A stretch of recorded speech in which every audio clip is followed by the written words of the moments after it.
Halo semuanya, jika kalian ingin mengikuti tes PPPK tahun 2025, teman-teman wajib mengetahui dan mempelajari beberapa tipe soal seperti ini supaya teman-teman semua bisa mengikuti tes PPPK tahun 2025 dengan baik. Oke teman-teman semua, jadi mari kita mulai dari soal nomor 7. Di soal nomor 7 ini itu tentang memelihara sarana dan prasarana. Soalnya ialah langkah yang harus dilakukan untuk memelihara sarana dan prasarana adalah, ini ada 5 pilihan jawaban ya teman-teman. Mari kita mulai seleksi dari pilihan jawaban pertama, yaitu bagian A, yaitu memperbaiki barang yang rusak. Jadi perbaikan barang itu merupakan tindakan yang disebut dengan tindakan korektif ya teman-teman, bukan merupakan tindakan preventif. Soalnya yang diminta di sini ialah memelihara atau pencegahan ya teman-teman. Pencegahan itu disebut juga dengan langkah preventif. Sedangkan pilihan A ini itu namanya tindakan korektif ya. Jadi pemeliharaan itu berfokus pada pencegahan agar barang tidak cepat rusak. Oke. Nah, bagian B, melakukan pemeriksaan rutin dan perawatan. Jadi karena pemeriksaan rutin dan perawatan itu merupakan langkah utama dalam memelihara sarana dan prasarana. Hal ini bertujuan untuk mencegah kerusakan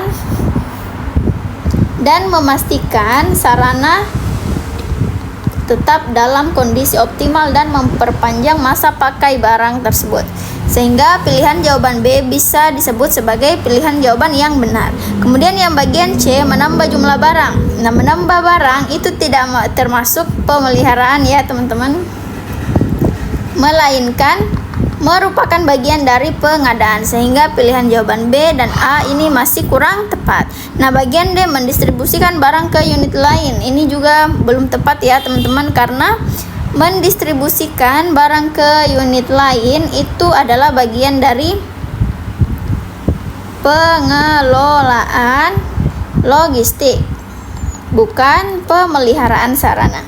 Nah, kemudian yang bagian E, menyusun laporan penggunaan, itu hanya mencatat aktivitas pemakaian barang ya teman-teman, bukan langkah pemeliharaan secara langsung. Sehingga dari kelima pilihan jawaban yang ada, pilihan jawaban yang paling tepat ialah pilihan jawaban bagian B, yaitu melakukan pemeriksaan rutin dan perawatan.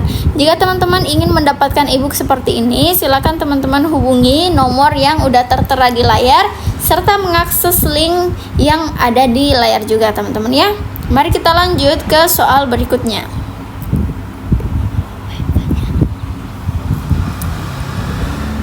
Oke, di soal nomor 8 ini tentang memberikan layanan permintaan dan pinjaman sarana. Ya, teman-teman. Oke, jadi soalnya ialah prosedur pertama. Ingat ya, prosedur pertama yang harus dilakukan saat menerima permintaan pinjaman sarana dan prasarana adalah seperti biasa, ada 5 pilihan jawaban yang disediakan. Kita harus memilih jawaban yang paling cocok dengan yang diminta oleh soal. Nah, bagian A, mencatat pinjaman. Jadi mencatat peminjaman itu dilakukan setelah dokumen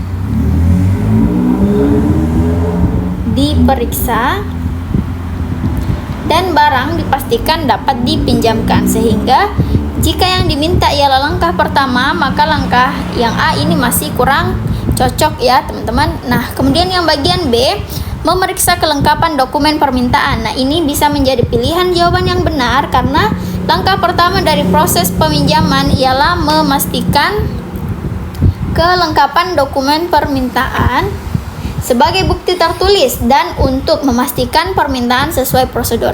Hal ini penting agar barang yang dipinjamkan kepada pihak yang berwenang dan dalam kondisi yang sesuai ya teman-teman. Kemudian yang bagian C, menyusun laporan. Jadi menyusun laporan laporan terkait pinjaman itu biasanya dibuat setelah proses selesai, bukan sebagai langkah pertama. Nah, kembali lagi ke soal ya teman-teman, apa yang diminta oleh soal. Oke. Nah, yang bagian D, mendistribusikan barang. Nah, distribusi barang itu dilakukan setelah dokumen permintaan diverifikasi dan disetujui ya. Oke, sehingga pilihan jawaban D juga kurang tepat. Nah, yang terakhir, pilihan jawaban E, mengembalikan barang yang sudah rusak, itu tidak relevan ya dengan langkah pertama dari prosedur peminjaman atau proses peminjaman. Sehingga dari pilihan jawaban yang ada, pilihan jawaban yang paling tepat ialah pada bagian B, yaitu memeriksa kelengkapan dokumen dan permintaan. So, teman-teman perlu memang banyak belajar untuk mengikuti tes seperti ini. Jadi jangan lupa untuk memiliki e-book ini segera agar teman-teman bisa mengikuti tes PPPK tahun 2025 dengan baik. Jadi nomor 9 ini itu tentang memantau pengembalian sarana dan prasarana. Nah, untuk pertanyaannya, setelah sarana dan prasarana dipinjamkan, ya, langkah yang perlu dilakukan adalah, nah, di sini seperti biasa ada 5 pilihan jawaban ya, teman-teman. Jadi, yang pertama, memastikan barang kembali dalam kondisi yang baik. Jadi, langkah pertama dan yang paling penting setelah sarana dan prasarana dipinjamkan ialah memastikan barang yang kembali itu dalam kondisi yang baik ya, teman-teman. Hal ini itu dilakukan untuk menjaga agar barang tersebut tetap layak digunakan untuk peminjaman berikutnya dan sesuai dengan prosedur pengawasan peminjaman, sehingga pilihan jawaban A bisa menjadi pilihan jawaban yang benar. Tapi mari kita tetap cek dulu aja keempat pilihan jawaban yang tersedia. Nah, di bagian B, mendistribusikan barang ke unit lain. Nah, jadi distribusi barang itu merupakan proses terpisah dari pengembalian ya, teman-teman. Nah, distribusi itu dilakukan ketika ada kebutuhan untuk mengalokasikan barang ke unit lain, bukan sebagai langkah pengembalian ya, teman-teman. Sehingga pilihan B ini tidak relevan dengan soal yang disajikan. Kemudian yang C, mengatur penggunaan barang yang dipinjamkan. Nah, yang bagian C, pengaturan penggunaan dilakukan sebelum barang dipinjam ya, sebelum barang dipinjam. Jadi bukan saat pengembalian. Oke. Kemudian yang bagian D, melaporkan kerusakan sarana. Jadi melaporkan kerusakan adalah tindakan lanjutan. Adalah tindakan lanjutan jika ditemukan kerusakan saat barang dikembalikan atau setelah pengecekan. Jadi melaporkan kerusakan sarana itu bukan merupakan langkah utama ya, teman-teman, tapi merupakan sebuah langkah lanjutan. Jadi pilihan D ini bisa benar ketika pertanyaannya ialah langkah lanjutan gitu ya. Nah, yang bagian E, menggunakan barang untuk keperluan lain. Jadi menggunakan barang untuk keperluan lain ini tidak termasuk dalam proses pengembalian sarana dan pengawasan sarana. Sehingga dari kelima pilihan jawaban yang ada, pilihan jawaban yang paling benar ialah memastikan barang kembali dalam kondisi baik. Oke, teman-teman. Jadi ini itu merupakan tampilan dari e-book Mars Entertainment. So, bagi teman-teman yang mau mendapatkan e-book ini dengan harga yang terjangkau, yang disertai dengan kisi-kisi, kemudian materi sesuai kisi-kisi, serta beberapa beberapa contoh soal sekitar 100 gitu ya, yang disertai juga dengan kunci jawaban dan pembahasannya. Teman-teman bisa mendapatkan ini dengan menghubungi admin kami sesuai dengan nomor yang tertera di layar atau mengakses link kami. Oke, teman-teman, mari kita lanjut ke soal berikutnya.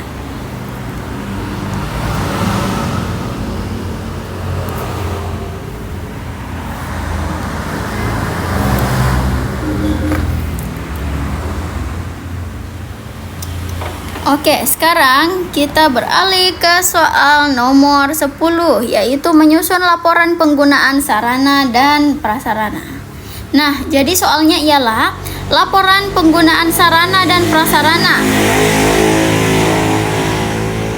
harus mencakup Seperti biasa ada 5 pilihan jawaban juga ya teman-teman. Mari kita mulai seleksi pilihan jawaban yang disediakan.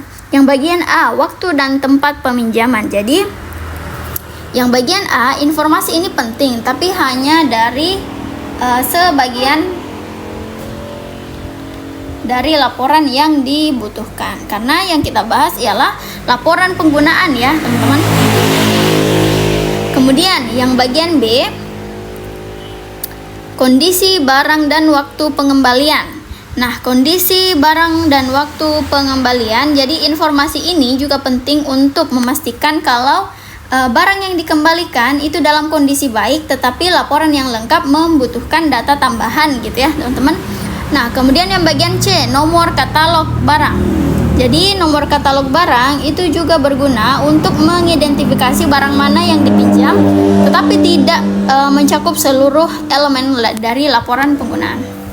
Nah, kemudian yang bagian D, nama peminjam dan tujuannya. Nah, ini merupakan identitas dan tujuan peminjaman, itu juga penting ya teman-teman, tapi tidak cukup untuk membuat laporan yang komprehensif. Nah, kemudian yang bagian E, semua jawaban benar. Nah, ini merupakan jawaban yang paling tepat ya teman-teman, karena ini itu bisa karena semua jawaban pilihan A sampai pilihan jawaban D memang ketika disatukan itu akan menjadi sebuah laporan penggunaan yang efektif ya teman-teman, kayak gitu.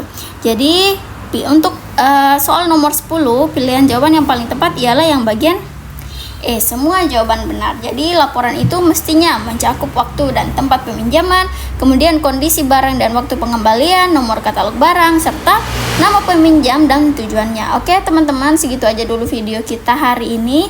Jadi bagi teman-teman yang ingin memiliki ebook ini, jangan lupa untuk menghubungi admin kami segera ya teman-teman. Oke, sampai jumpa di video berikutnya.